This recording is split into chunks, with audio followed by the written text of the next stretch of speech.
My name is Epsiba Beulah.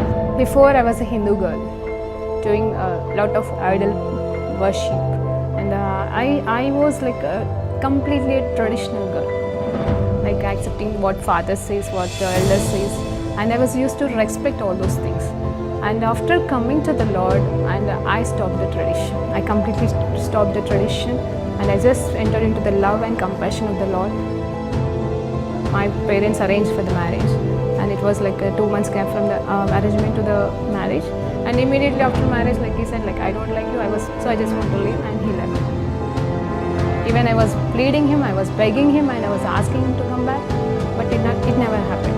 If he is not going to come to me, I want to die. That if he is going to be separated from me, I should die. The day I was about to kill myself, I was watching a TV channel, and immediately she started like, here one girl is crying. You have been separated with your husband and you are planning to die now, but you are not going to do that. Immediately I called to one of my Christian friends, and she shared with me the gospel. On the spot, I accepted Lord as my Savior. The next moment, I felt free from the burdens and all kind of thoughts, and everything left me. Praise Lord అండి. దేవునికి మహిమ కలుగును గాక. ప్రార్థన చేసుకుందాం. పరిశుద్ధుడా గొప్ప దేవా, నీకు స్తోత్రం, స్తుతి, మహిమ, ఘనతయు ప్రభావం చెల్లించుకుంటున్నాం. నైనా ఈ సమయంలో ఉన్న పాటను మీ పాసన్నిధికి వచ్చుటకు మీరు మాకు ఇచ్చిన ఈ గొప్ప ధన్యతకే వందనాలు తెలియజేసుకుంటున్నాం. రాజుల రాజు, ప్రభుల ప్రభుడవు తండ్రి, నిజమే తండ్రి, నేను కూడా ఉన్నానయ్యా అని ఒక పాట ద్వారా మేము నీ సన్నిధికి వస్తుండగా మమ్మల్ని కూడా వాడుకోండి అయ్యా. మమ్మల్ని కూడా ప్రభా నీ సేవలో ప్రభా వాడుకోమని బ్రతిలాడుతూ ఈ స్తుతి ఆరాధన ప్రార్థన సమర్పిస్తున్నాము తండ్రి. ఆమెన్. ప్రైజ్ లార్డ్ అండి. దేవునికి మహిమ కలుగును గాక. మరి ఈరోజు దేవాది దేవుడు మనకిస్తున్న చక్కటి పాటతో ముందుకు సాగుదాం. అవునండి, ఎంతమంది దేవుని చేత వాడబడాలని ఆశ కలిగి ఉన్నారు? ఎంతమంది దేవుని చేత మరి ఆయన బిడ్డలుగా ఆయన కోసము అంటే అవునండి, గత కొన్ని రోజులుగా ఈరోజు 8వ రోజు అనుకుంటాను. దేవునికి స్తోత్రం. 8 కాదండి, 9, క్షమించండి. ఈరోజు 9వ రోజులో మనం ఉంటున్నాము ఈ 45 రోజుల ధ్యానంలో. అయితే ఈ రోజు వరకు అయితే ఒప్పుకోలు, తప్పులు, ఒప్పులు అట్లా అనుకుంటూ మనం సమర్పించుకుంటూ వచ్చాం. ఈరోజు ఒక్కసారి దేవుని పాదాల దగ్గర మోకరించి, ప్రభా నన్ను వాడుకోవా, ప్రభా నన్ను నీ సేవకి వాడుకోవా, ప్రభా నేను కూడా ఉన్నానయ్యా అని చెప్పేసి పాటతో ప్రార్థన పూర్వకమైన పాటని పాడుతూ మన జీవితాన్ని ఆయనకు సమర్పించుకొని ముందుకు సాగదామండి. అవును, ఆయన చేతిలో వాడబడ్డం కంటే గొప్పదని అయితే ఇంకొకటి లేదండి. అది ఏ రకంగా ఆయన మనల్ని వాడుకున్నా, ఏ సేవలో వాడుకున్నాను, ఏ పని మీద ఆయన వాడుకున్నాను, ఆయన చేతిలో వాడబడే వారిగా మనం ఉంటే ఆయన చేతిలో మకుట కిరీటంగా దేవుడు మనల్ని చేయాలనుకుంటున్నాడు. పాట పాడుకుందామండి. దేవునికి స్తోత్రం కలుగును గాక. నేను కూడా ఉన్నానయ్యా, నన్ను వాడుకో యేసయ్యా. నేను కూడా ఉన్నానయ్యా, నన్ను వాడుకో యేసయ్యా. పనికి రాని పాత్రనని పారవేయకు యేసయ్యా. నన్ను పనికి రాని పాత్రనని పారవేయకు యేసయ్యా. నేను కూడా ఉన్నానయ్యా, నన్ను వాడుకో యేసయ్యా. జ్ఞానమేమీ లేదు గానీ నీ సేవ చేయ ఆశ ఉన్నది. జ్ఞానమేమీ లేదు గానీ నీ సేవ చేయ ఆశ ఉన్నది. నీవే నా జ్ఞానమని, నీవే నా జ్ఞానమని నీ సేవ చేయవచ్చానయ్యా, నీ సేవ చేయవచ్చానయ్యా. నేను కూడా ఉన్నానయ్యా, నన్ను వాడుకో యేసయ్యా. నేను కూడా ఉన్నానయ్యా, నన్ను వాడుకో యేసయ్యా. ఘనతాలొద్దు, మొప్పులొద్దు, ధనము నాకు వద్దే వద్దు. ఈ మాట చెప్తారు అందరూ.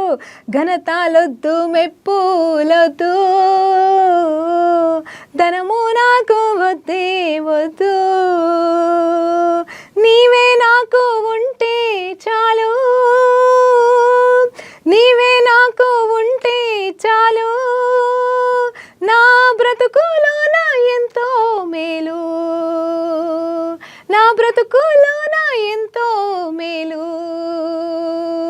నేను కూడా ఉన్నానయ్యా, నన్ను వాడుకో యేసయ్యా. నేను కూడా ఉన్నానయ్యా, నన్ను వాడుకో యేసయ్యా. రాళ్ళతో నన్ను కొట్టినా గానీ రక్తము కారిన మరువాలేనయ్యా. ఆమేన్. రాళ్ళతో నన్ను కొట్టినా గానీ రక్తము కారిన మరువాలేనయ్యా. ఊపిరి నాలో ఉన్నంత వరకు, ఊపిరి నాలో ఉన్నంత వరకు నీ సేవలోనే సాగిపోదను, నీ సేవలో నేను సాగిపోదును. నేను కూడా ఉన్నానయ్యా, నన్ను వాడుకో యేసయ్యా. నేను కూడా ఉన్నానయ్యా, నన్ను వాడుకో యేసయ్యా. మోషే యెహోషువను పిలిచావు, ఏలియా ఎలీషాను నిలిపావు. మోషే యెహోషువను పిలిచావు, ఏలియా ఎలీషాను నిలిపావు. పేతురు యోహాన్ యాకోబులన్, పేతురు యోహాను యాకోబులన్ అభిషేకించి వాడుకున్నావు, అభిషేకించి వాడుకున్నావు. నేను కూడా ఉన్నానయ్యా, నన్ను వాడుకో యేసయ్యా. Yes lord. నేను కూడా ఉన్నానయ్యా, నన్ను వాడుకో యేసయ్యా. పనికిరాని పాత్రనని పారవేయకు యేసయ్యా, పనికిరాని పాత్రనని పారవేయకు యేసయ్యా. నేను కూడా ఉన్నానయ్యా, నన్ను వాడుకో యేసయ్యా. నేను కూడా ఉన్నానయ్యా, నన్ను వాడుకో యేసయ్యా. నిజంగా అండి, ఇలా చెప్పగలమా? ఇలా చెప్పగలమా? ఆయన సన్నిధిలో పాట పాడినట్టుగా ఆయన సన్నిధిలో సమర్పించుకోగలమా అండి? మధ్యాహ్న కాల సమయంలో మోకరించగలిగితే మోకరించండి, ఆయన వైపు చేతులు ఎత్తగలిగితే చేతులు ఎత్తండి. ఆయన సన్నిధిలో మరి ఆయన స్వరమును వినడానికి ఆశపడుతున్న బిడ్డలారా, దేవుడు మాట్లాడుతున్న మాటల్ని వినండి. ఆయన ఏం చెప్తున్నాడు? అవును, ఇలాంటి పాట పాడడం మాత్రమే కాదు, ఇలా నువ్వు ఉన్నావా? ఆయన వెతుకుతున్నాడు కదా. ఒక్కరైనా ఉన్నారా నా కోసం, నా కోసం ఒక్కరైనా ఉన్నారా అని ఆయన వెతికి వెతికి వెతికి ఆ ఒక్కరు కూడా దొరకనందునే కదా ఆయనే దిగి వచ్చి ఉన్నాడు. అంటే ఎవరి కోసం దిగి వచ్చాడండి? లోకం కోసం దిగి వచ్చిన దేవుడు ఈరోజు నిన్ను అడుగుతున్నాడు, నువ్వు నా కోసము పని చేస్తావా? ఆయన చేసి ముగించిన పనిని సంపూర్ణం చేయడానికి ఆయన కోరుకుంటుండగా పాటతో మనము ఆయనని ఘనపరుచున్నాం, ఆయనకి సమర్పించుకున్నాము. మరొక ఆరాధన చేసుకుందాం. పరిశుద్ధ గొప్ప దేవా, అయ్యా నీ సేవకు మమ్మల్ని అభిషేకించయ్యా, నీ పాత్రలుగా మమ్మల్ని అభిషేకించయ్యా, నీకు కావలసిన పాత్రగా మమ్మల్ని చెక్కయ్యా. అయ్యా తండ్రి, మా జీవితంలో ప్రభా అయ్యా ఏ లోట్లున్నాయో సవరించండి నాన్న, అయ్యా ఏ లోటుపాట్లున్నాయో తీర్చండి నాన్న. అయ్యా తండ్రి, నీ సేవకు తగినట్టుగా ప్రభా మేము సిద్ధపడే మనస్సును, హృదయాన్ని దయచని ప్రభా జ్ఞానమునివ్వండి తండ్రి. అయ్యా మాకైతే ఏ జ్ఞానము లేదు, కానీ ప్రభా నీ జ్ఞానముతో నింపమని బ్రతిలాడుతున్నాం తండ్రి. నీ కబల నమాసకా తూరి కలబ. అయ్యా తండ్రి, నీకు స్తోత్రం. ఈ సమయంలో ఎవరెవరైతే నిజముగా సేవ చేయాలని ఆశ కలిగి ఉన్నారో, ఆల్రెడీ సేవలో ఉన్నారో, వారితో దేవుడు మాట్లాడుతున్న మాట ఇదిగో, నాతో కూడా దేవుడు మాట్లాడుతున్న మాట ఇదిగో, ముందుకు సాగు, నీ ప్రయాణము ముందుకే నడిపించమని దేవుడు చెప్తున్నాడు. ఆగిపోయిన నీ సేవని దేవుడు తిరిగి ప్రారంభించబోతుండగా ఇదిగో, చేయలేని పరిస్థితులలో ఆగిపోయిన పరిచర్యని దేవుడు మరలా గొప్పగా మరి ఆయన ఆత్మల పంట నీకు ఇవ్వబోతున్నాడు. కాబట్టి ఆత్మ చేత నింపబడిన దానిగా, నింపబడిన వాడిగా ముందుకు సాగమని దేవుడు చెప్తున్నాడు. ఆత్మల పంట కోసం పోసుకోవడానికి ఆత్మ సంసిద్ధంగా మరి దేవుడు నీకు ఇచ్చి ఉన్నాడని చెప్తున్నాడు. కోల్పోయిన పరిశుద్ధ ఆత్మ శక్తిని మరలా తిరిగి పొందుకో ఈ సమయంలో. అవును, రేపు కాదు, గంట తర్వాత కాదు, ఇంకెప్పుడో కాదు, ఇప్పుడే ఈ క్షణమే దేవుడు నీకు ఇచ్చిన మొదటి అభిషేకము మరలా దేవుడు నీ పైన కుమ్మరిస్తుంటుండగా, నువ్వు కోల్పోయాననుకుని బాధపడుతున్న పరిశుద్ధతని దేవుడు మరలా నీకు ఆ పరిశుద్ధతని ఇస్తుంటుండగా, అయ్యో ఇదిగో దేవానికి స్తోత్రం, ఓ రీఖా బా శిఖా రబా, ఆయన ఇస్తున్న ఆ బహుమానాలని పొందుకో, ఆ పరిశుద్ధతని పొందుకో, ఆ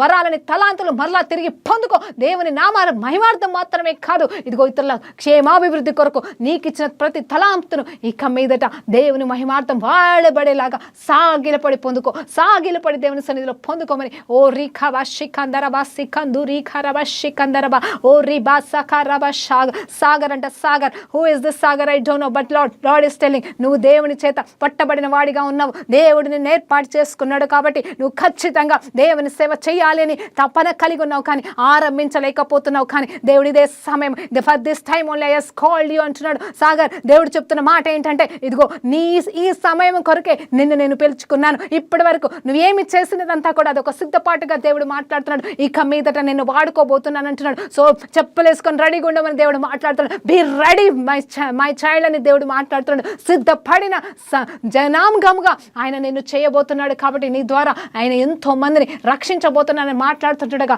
సమర్పించుకో, మరొకసారి సంపూర్ణంగా సమర్పించుకో, ఆయన స్వరము వినులాగా సమర్పించుకో.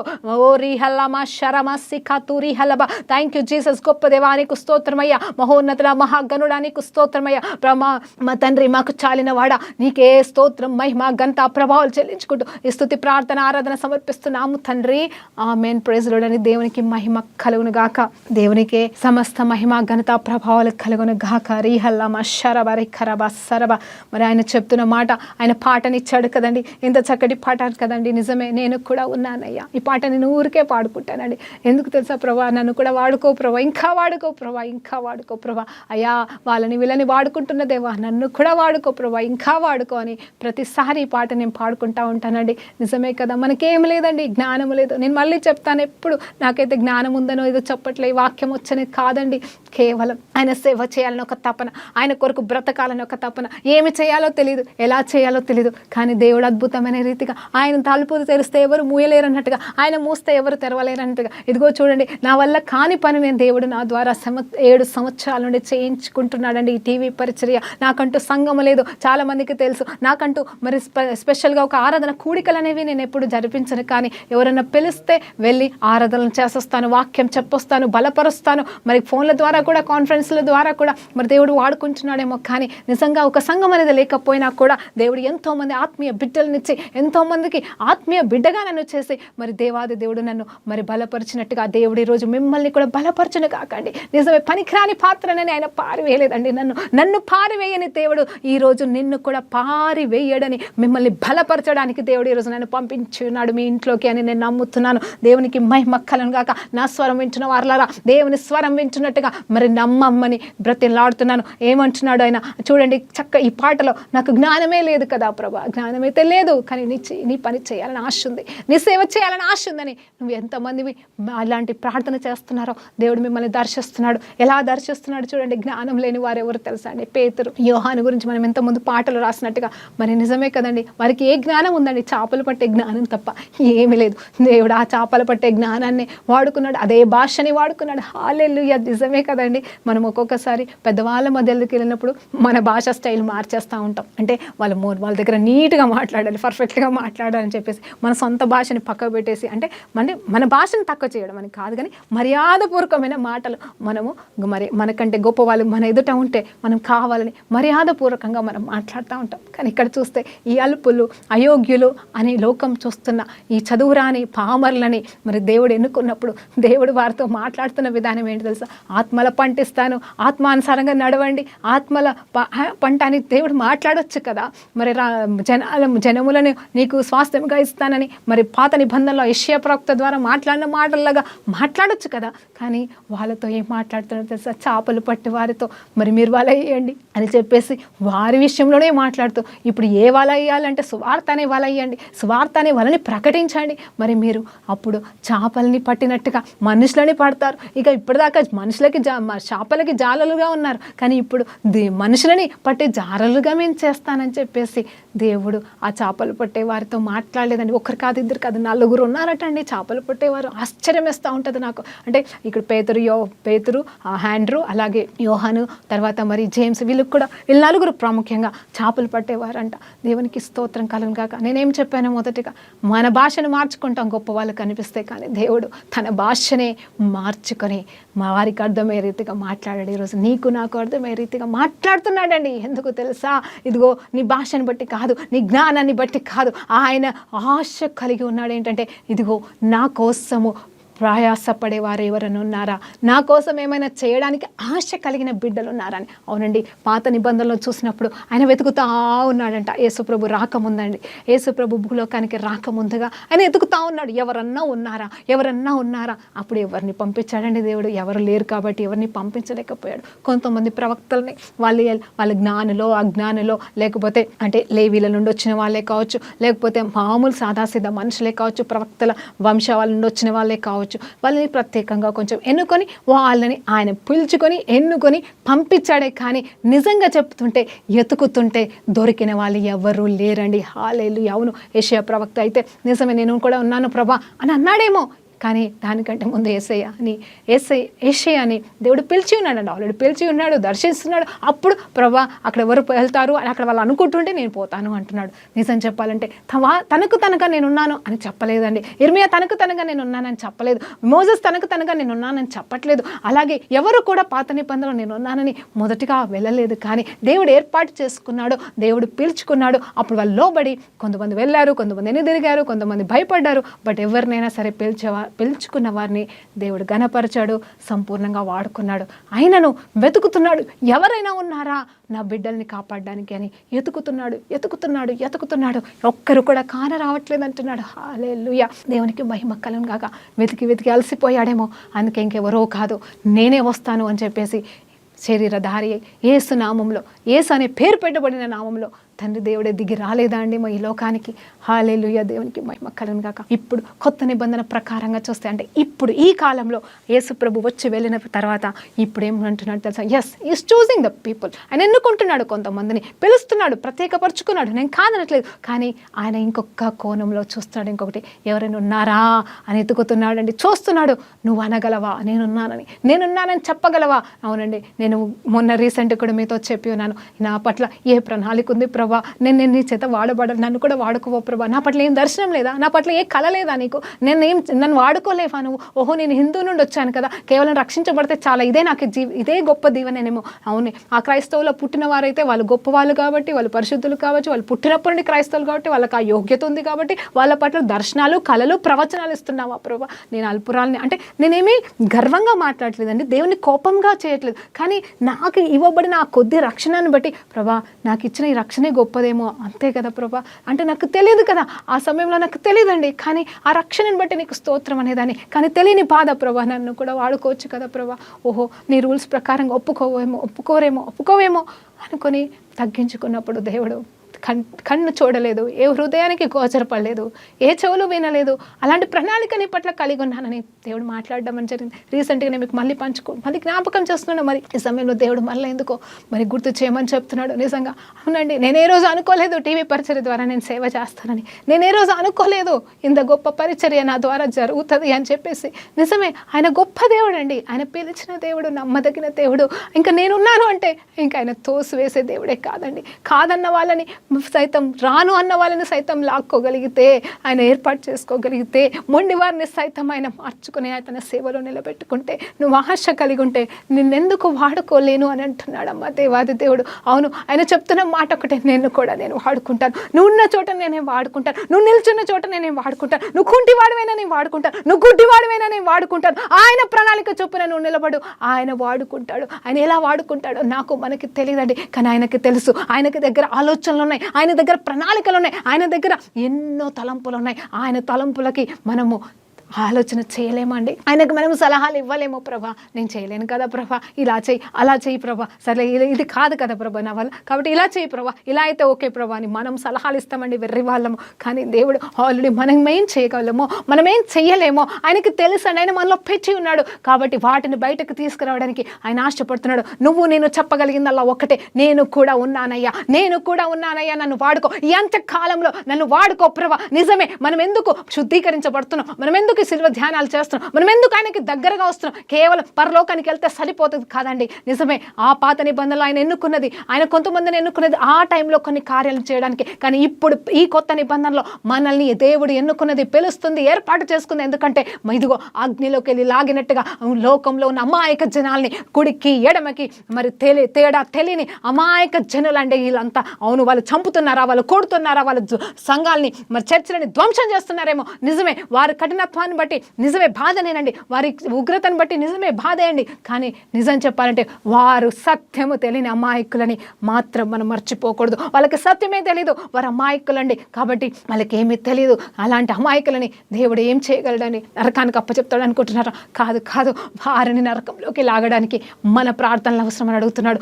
మనం నిలబడాలని అంటున్నాడు, మనం వారికి బోధించాలంటున్నాడు. ఒకవేళ వాళ్ళు వినట్లేదు కాబట్టి మౌనంగానైనా సరే మనం ప్రార్థన చేసి దేవుని వైపు వాళ్ళని ఆకర్షించే ప్రయత్నం మనం చేయగలిగితే అది దేవునికి సహాయం పడిన వారంగా మనం ఉంటాం. ఆయన మన సహాయం కోరుకుంటున్నాడు అండి. ఇప్పుడు సహాయం కోరుకుంటున్నాడు. నువ్వు నిలబడతావా నా కోసం వెళుతావా అని. అవునండి, నేను కూడా ఉన్నాను, ఐఆమ్ లార్డ్ అని సామ్యులు కూడా చెప్పారండి. చిన్న బాబు అంట, నువ్వు చిన్నవాడివైనా, నీ పిల్లలు చిన్నోళ్ళే కదా, ఎట్లా వాడబడతారంటే నిజమే, ఎట్లా వాడబడతారంటే వాళ్ళు పెద్దగా అయిపోయి వాళ్ళు జాబులు చేసి వాళ్ళు ఏదో ఆస్తి సంపాదించేంతవరకు ఇప్పుడు ఈ లోకం ఉంటుందో ఉండదో తెలియట్లేదు. ఆయన రాకడ ఎప్పుడు వస్తుందో తెలియట్లేదు. చదివించండి, తప్పు లేదు, పెద్దగా చేయండి, తప్పు లేదు, మీరు వారి కోసం భవిష్యత్ ప్రణాళికలు వేయండి, తప్పు లేదు, అది అవసరమే, నేను కాదనట్లేదు. కానీ దాంతోపాటుగా ప్యారలల్గా బ్యాలెన్సింగ్లో మనం ఎప్పుడు దేవుని రాకడ వస్తుందో తెలియదు. కాబట్టి ఇప్పుడు నా కుమారుడు, నా బిడ్డ కూడా ఇంత చిన్న వయసున్న ఏ వయసులో ఉన్నా సరే వాళ్ళు కూడా వాడబడాలంటే నేనేం చేయగలను ప్రభా? వాళ్ళని ఎట్లా సమర్పించాలి? వాళ్ళ ద్వారా నువ్వు ఏం చేసుకుంటావు చేసుకొని నువ్వు సమర్పించగలిగితే వాళ్ళ ద్వారా చేయాల్సిన పనులు దేవుడు చేపించుకుంటాడమ్మా. దేవునికి మహిమ కలుగును గాక. మరి అంత మాత్రమే కాదు, దేవుడు చెప్తున్న ఇంకొక చక్కటి మాట ఏంటంటే, ఇదిగో స్టెఫెన్, రాళ్లతో కొట్టబడిన స్టెఫెన్ లాగా. ఎవరండి స్టెఫెన్ గారు? ఎవరి స్టెఫెన్? బైబిల్లో ఉన్న ఒక మామూలు వ్యక్తి కాదా? ఆయన ఒక మామూలు సంఘంలో మరి ఒక అధికారి పొజిషన్లో ఉండి అన్నీ చక్కబెట్టుకునే పొజిషన్లో ఉన్న వ్యక్తి, పుల్పిట్ మీద నిలబడి సేవ చేస్తున్న పేతురు లాంటి, మరి అలాగే యోహాన్ లాంటి వాడు కాదు. కానీ సంఘం సంబంధించిన పనులన్నీ చేపిస్తూ, ఆ బాధ్యతలన్నీ చూస్తూ, ఆహారం లేని వారికి ఆహారం ఇస్తూ, విధవరాళ్ళ పక్షాన నిలబడుతూ, వృద్ధులను చూసుకుంటున్న మరి పని బాధ్యతలో ఉన్న స్టెఫెన్ గారు ఎలా చంపబడ్డారు అంటే, ఆయన సువార్త చెప్తూ కాదు, కానీ ఇదిగో సువార్త ఉంది ఆయనలో, పరిశుద్ధాత్మ దేవుని శక్తి ఉంది, అభిషేకమైన పొందుకొని ఉన్నాడు. అలాగే ప్యారలల్గా పనులు చేసుకుంటూనే మరి సేవ చేస్తున్నప్పుడు దేవుడు అతనిని మరి గొప్ప మరణంలోకి నడిపించాడు. ఆ మరణం ఎలాంటి మరణం అంటే, రాళ్లతో కొట్టినా కూడా ఆయన పరలోకాన్ని చూసిన గొప్ప దీవెన. హల్లెలూయా. అలాంటి వీరులు దేవుడి కోసము కావాలండి అంత్యకాలంలో. అవునండి, ఒక భారతదేశమే కాదు, ప్రపంచవ్యాప్తంగా చూస్తే ఎన్ని వేల కోట్ల జనాభా ఉందో మనకు తెలియదు. కానీ ఒకటి మాత్రం నిజమండి, దేవుని ఆత్మ అల్లాడుతుంది భూలోకం పైన. ఆనాడు ఆదికాండం 1వ అధ్యాయంలో అల్లాడుతున్న అదే పరిశుద్ధాత్మ దేవుడు, ఆ పరిశుద్ధాత్మ దేవుడు ఇప్పుడు కూడా ఈ లోకం పైన, అప్పుడు నీళ్ళే కావచ్చు అండి, ఇప్పుడు భూమి ఉంది, అప్పుడు మనుషులు లేరు, కానీ ఇప్పుడు మనుషులు ఉన్నారు. హల్లెలూయా. దేవునికి మహిమ కలుగును గాక. ఒట్టిగా తను సృష్టించుకున్న తన మాట ద్వారా రూపించబడిన భూమి అస్తవ్యస్తం అయిపోతేనే దాన్ని మీద అల్లాడుతూ మరి పలికి సరిచేసుకుంటే, మరి తన అరచేతిలో చెక్కబడిన నన్ను ఈ లోకంలో సృష్టించబడిన ప్రతి బిడ్డని మరి మార్చుకోవడానికి ఆయన ఆత్మ ఎంతగా అల్లాడుతుందో ఒక్కసారి ఆలోచన చేస్తారా? ఆయన ఆత్మ అల్లాడుతున్నప్పుడు, అవును ఈ దుష్ట శక్తులు భయంకరంగా ఉన్నాయి కాదనట్లేదు, అవి కూడా తిరుగుతున్నాయి కాదనట్లేదు, కానీ దేవుని ఆత్మ అల్లాడుతున్నప్పుడు ఆ దుష్ట శక్తులు లయపరచబడడం ఎంత ఈజీ అండి మనకి. అది మనం తెలుసుకోవాల్సిన వారుగా ఉన్నాం. దేవునికి మహిమ కలుగును గాక. మన వల్ల ఏది కాదని కూర్చుంటే సరిపోదు, కానీ మన వల్ల చేయవలసింది దేవుడు జరిపించుకుంటాడు. మనము దేవా నేను కూడా ఉన్నానని సమర్పించుకోవడమే మనకి కావాలండి. హల్లెలూయా, దేవునికి మహిమ కలుగును గాక. ఒకసారి లేవీలు చూడండి, పాత నిబంధనలు లేవీలను చూసినప్పుడు వాళ్ళు ఎప్పుడు కూడా దేవుని మందసానికి సంబంధించింది, దేవుని మందిరానికి సంబంధించింది మోసుకొని వెళ్తానే ఉంటారు. వాళ్ళ పని అదే పని. వాళ్ళు ఏదో టైంకి 2 ముద్దలు తింటారు. వాళ్ళకున్న గుడారాలు ఎక్కడ ఉంటాయో వాళ్ళకే తెలియదండి. కానీ లేవీలు ప్రత్యేకించబడిన జనాంగమే, special people, they are the chosen generation from God ఆ టైంలో. కానీ వాళ్ళు చేయాల్సిన పని ఎప్పుడు కూడా వస్తువులు, మందిరానికి సంబంధించినవన్నీ మోసుకుంటూ ఎక్కడ దేవుని సన్నిధి ఆగితే అక్కడ మళ్ళీ మోసి పెట్టాలి, మళ్ళీ ఎత్తుకోవాలి, మళ్ళీ సదురుకోవాలి. ఇదే పని అండి. వాళ్ళ జీవితం అంతా 40 సంవత్సరాలు మోయడమే సరిపోయింది. ఎప్పటి వరకు కానా దేశంలోకి వచ్చేంతవరకు ఆ మోయడమే సరిపోయిందండి. కానీ ఇప్పుడు దేవాది దేవుడు మనలో ఉన్నాడు, మనలో నడుస్తున్నాడు, మనతో ఉన్నాడు. మనం ఇంకా ఆ బరువు మోసేది కాదు, ఆయనే మనలో నివసిస్తున్నాడు. కాబట్టి ఇప్పుడు ఏ బరువు మనం మోయాలంటే ఆయన మహిమ అనే వెయిట్, ఆయన మహిమ అనే బరువుని మనం మోస్తున్న వారంగా ఉన్నాం. కాబట్టి ఆ మహిమ మనకి అధికమైపోవాలా, ఆ మహిమ మనకి ఎక్కువైపోయి ఇతరులకి మరి ప్రకటించబడాలా, అంటే ఇతరులు పొందుకునే స్థితిలో ఉండాలా. ఆ మహిమలో కూడా మనం పొంగేవారిగా, అంటే పొంగి పొర్లే పాత్రలుగా మనం ఉండాలని దేవుడు ఆశపడుతున్నాడని. దేవునికి మహిమ కలుగును గాక. మరి ఆశ లేని వాడు ఎవరు తెలుసా అండి? బైబిల్లో చూసినప్పుడు నిజంగా ఇద్దరు ఉంటారండి. నేను అర్థం చేసుకుంది పాత నిబంధనలో రూత్, కొత్త నిబంధనలు చూస్తే ఆండ్రూ. వీళ్ళిద్దరు నిస్వార్థము, అంటే ఘనతలు వద్దు, నాకు డబ్బులు వద్దు, నాకు ఏమీ వద్దు ప్రభా, నువ్వు ఉంటే చాలని మనం ఇంతకుముందు పాడినట్టుగా ఆ ఘనత కానీ, డబ్బుల గురించి కానీ, లేకపోతే గొప్ప కోసం కానీ పరిగెత్తని వాళ్ళు అంటే ఉన్నారండి, చాలామంది ఉన్నారు, కానవదంటలే. కానీ అబ్రహాంకి నేను గొప్ప చేస్తాను, గొప్ప జనాంగం చేస్తానని మాట్లాడాను, కానీ బయటకు వచ్చేస్తాడు. అలా ఒక్కొక్కరు దేవుడు నేనేం చేయబోతున్నానని చెప్పినప్పుడు బయటకు వచ్చిన వాళ్ళండి. కానీ ఆండ్రూ, అలాగే కొత్త నిబంధనలు ఆండ్రూని చూసినప్పుడు, ఆంద్రేయ అండి, అతన్ని చూసినప్పుడు నిజం చెప్పాలంటే అతను యేసు దేవుడు అని తెలుసుకొని, యేసు రక్షకుడు అని తెలుసుకొని వెంబడించాడు, అన్నీ విడిచి వెంబడించాడు, ఏది ఆశపడలేదు. నిజం చెప్పాలంటే ఘనతలు కూడా ఆశపడలేదు. తను ఆండ్రూ అంట పేతురు నడిపించాడంట. జాగ్రత్తగా వినండి ముగింపులో. ఆండ్రూ పేతురు నడిపించాడు, తన సొంత సహోదరుని, తమ్మునో అన్ననో మరి నడిపించినప్పుడు పేతురుని దేవుడు గొప్పగా వాడుకున్నట్టుగా బైబిల్ చూపిస్తుంది. ఆండ్రూని కూడా దేవుడు వాడుకున్నాడు, కానీ అంత గొప్పగా బైబిల్లో రికార్డ్ చేయబడలేదు, మనకి తెలియదు. కానీ అక్కడ మరి నేనే కదా పేతురుని తీసుకొచ్చాను, నేను కదా పేతురుని తీసుకొచ్చాను అని చెప్పేసి విర్రవీగట్లేదు. కానీ ఆండ్రూ తగ్గించుకున్నాడు. నా తమ్ముడు గొప్ప అధికారి అయ్యాడు, దేవుని చేత ప్రత్యేకంగా ఎన్నుకొని ప్రత్యేకమైన వాగ్దానాలు పొందుకొని ప్రత్యేకమైన సేవలో ముందుకు వెళ్తున్నాడని తనకి సపోర్ట్ చేస్తూ నిలబడ్డాడే. కానీ ఆ పేరు నాకు రాలేదని ఘనత కోసం కానీ దేనికోసం కానీ పరిగెత్తని వాడిగా ఉన్నాడు. అలా మనము కూడా మరి దేవుని ఎదుట సేవలో నమ్మకమైన ఆంధ్రేలాగా మనం ఉండవలసిన వారం కూడా. మన వల్ల ఒక్కరు వచ్చిన ఆ ఒక్కరు పేతురు అవుతారేమో, జాగ్రత్త. నీ ఒక్క కుమారుని నువ్వు పేతురంత గొప్పవాడిని చేస్తావేమో. నువ్వు ఒక్కడివి ఏం చేయలేకపోయినా నీ పిల్లల్ని కానీ నీ సంఘస్థులను కానీ నువ్వు గొప్ప చేస్తే, అంటే నువ్వు తర్ఫీదు ఇచ్చి నడిపిస్తే వాళ్ళు నువ్వు చేయలేని పరిచర్య వారు చేస్తారేమో. మరి 140 కోట్ల జనాభాని మరి రక్షించడానికి అలాంటి వాళ్ళకి కావాలని. అంత మాత్రమే కాదు, రూతు గురించి పాత నిబంధనలో చెప్తే ఈ ముగింపులో ఒక్క మాట అండి. రూతు ఏది ఆశపడలేదండి, ఏది ఆశపడలేదు. తనకి అక్కడికి వెళ్తే ఏమవుతుందో తెలియదు, తనకి అసలు పరిస్థితే తెలియదు. కానీ నీ దేవుడే నా దేవుడని ఒక ముసలామ వెంబడి పరిగెత్తుందని. నయోమి అనే ఒక ముసలావిడ, ఆమె ఏమొస్తుంది, ఏమి రాదు, కానీ నిస్వార్థంగా నీ దేవుడే నా దేవుడు, ఏమున్నా లేకపోయినా నీతోనే ఉంటానని అని స్వార్థం లేని బిడ్డగా మరి పరిగెత్తింది, అతను వెంబడించింది. అంత మాత్రమే కాదు, గొప్ప స్థితికి మరి దేవుడు ఆమెను హెచ్చించి ఉన్నాడు. ఆమె గొప్ప కోసం పోలేదు, పేరు కోసం పోలేదు, అక్కడికి వెళ్తే నాకు ఆశీర్వాదం ఉంటుందని పోలేదు, ఆ కరువు నుండి పారిపోతున్నానని పోలేదు. కానీ ఆమె కేవలం నిస్వార్థంగా, ఎలాంటి స్వార్థం లేని దానిగా నిలబడ్డప్పుడు దేవుడు ఆమెను గణపరచాడు. అలాగే మనం సేవలో సమర్పించుకోవడం మాత్రమే కాదు, కానీ ఆయనని నేనున్నానని కోరుకోవడం అంటే కోరుకొని సమర్పించుకుంటే సరిపోదు. కానీ ఆయనకి యథార్థవంతులముగా, ఎలాంటి స్వార్థం లేని వారుగా, నిస్వార్థమైన సేవ మనము చేయవారిగా ప్రతిష్ఠించుకుందామా? మరి ఇప్పటి వరకు ఎలాంటి సేవ చేశానో, కానీ నిస్వార్థ సేవ, నిజమైన సేవ దేవుని నామంలో మనం ఈ రోజు నుండి చేద్దాం. ప్రార్థనతో ముగించుకుందాం. పరిశుద్ధుడా గొప్ప దేవా, నీకు స్తోత్రం, స్తుతి, మహిమ, ఘనత, ప్రభావం చెల్లించుకుంటున్నాం. నైనా ఆశ్చర్యకరుడు, ఆలోచనకర్తవు నానా నీకు స్తోత్రం. నైనా మాకు చాలిన వాడా నీకు స్తోత్రం. మా బలమా, మా శక్తి, మా సంపూర్ణత నీకు స్తోత్రం అయ్యా. మమ్మల్ని సంపూర్ణంలోకి నడిపించువాడవు తండ్రి. నిజమైన సేవ చేసే భాగ్యాన్ని మాకు ఇస్తున్నందుకు అయ్యా, వింటున్న ప్రతి బిడ్డని నీ సేవకుడిగా, సేవకురాలుగా యేసు నామములో తండ్రి, కుమార, పరిశుద్ధాత్మ నామంలో ఈరోజు ప్రతిష్ఠిస్తున్న దేవానికి వందనాలు తెలియజేసుకుంటూ, కళల ద్వారా, దర్శనాల ద్వారా ఇది కన్ఫర్మ్ చేయమని అయ్యా, మీరు ఎట్లా కన్ఫర్మ్ చేస్తారో తెలియదు ప్రభా. అయ్యా, మీరు ఈరోజు చేసి ఉన్నారు, అలాగే ఇంకనూ చేసి వారిని నీ సేవలో బహుబలంగా వాడుకోమని యేసుక్రీస్తు నామములో ప్రార్థన వేడుకుంటూ సమర్పిస్తున్నాము తండ్రి. ఆమేన్. ప్రైజ్ లార్డ్ అండి. దేవునికి మహిమ కలుగును గాక.